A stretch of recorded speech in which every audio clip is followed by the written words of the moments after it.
I'd like to thank NYU for making me, technically, on paper at least, a doctor.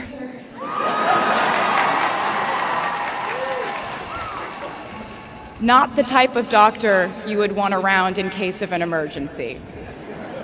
Unless your specific emergency was that you desperately needed to hear a song with a catchy hook and an intensely cathartic bridge section.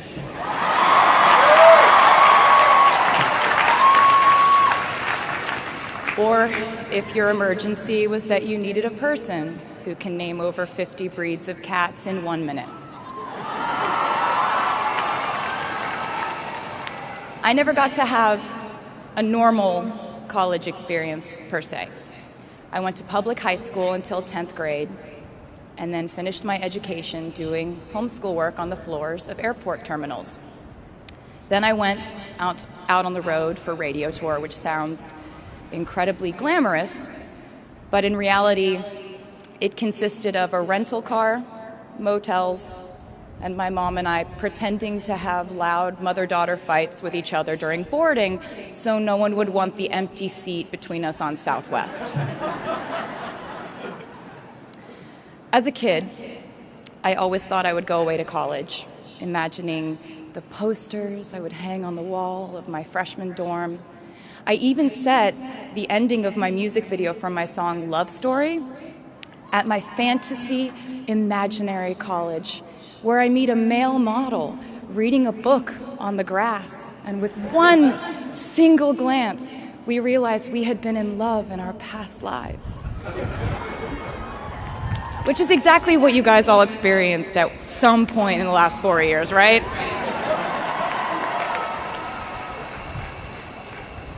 But I really can't complain about not having a normal college experience to you, because you went to NYU during a global pandemic, being essentially locked into your dorms and having to do classes over Zoom.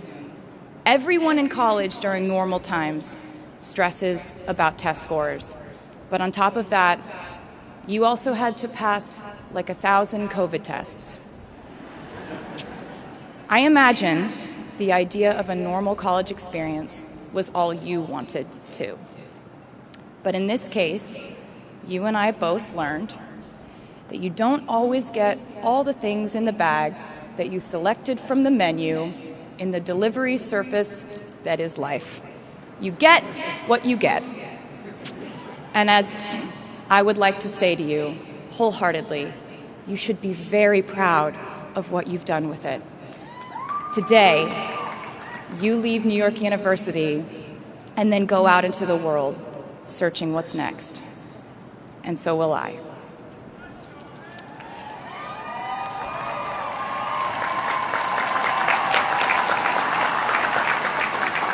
So as a rule, I try not to give anyone unsolicited advice unless they ask for it. I'll go into this more later. I guess I have been officially solicited in this situation to impart whatever wisdom I might have to tell you things that have helped me so far in my life. Please bear in mind that I in no way feel qualified to tell you what to do.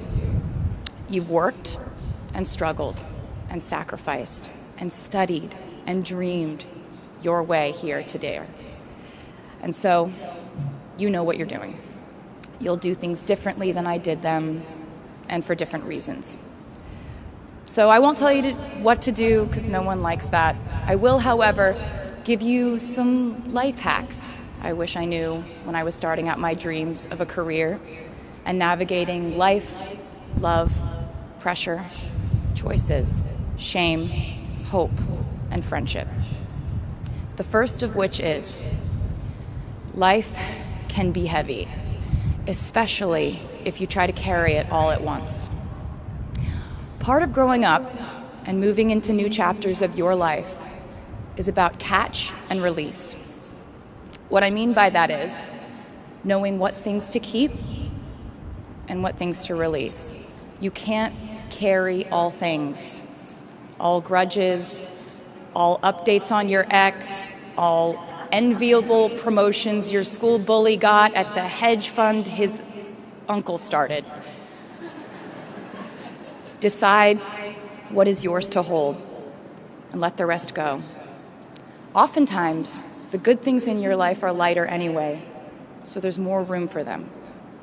One toxic relationship can outweigh so many wonderful, simple joys. You get to pick what your life has time and room for. Be discerning. Secondly, learn to live alongside cringe. No matter how hard you try to avoid being cringe, you will look back on your life and cringe retrospectively.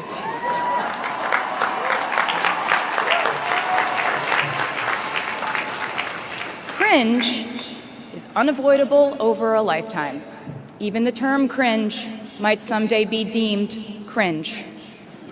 I promise you, you're probably doing or wearing something right now that you will look back on later and find revolting and hilarious. You can't avoid it, so don't try to. For example, I had a phase where, for the entirety of 2012, I dressed like a 1950s housewife. But you know what? I was having fun. Trends and phases are fun. Looking back and laughing is fun. And while we're talking about things that make us squirm but really shouldn't, I'd like to say I'm a big advocate for not hiding your enthusiasm for things.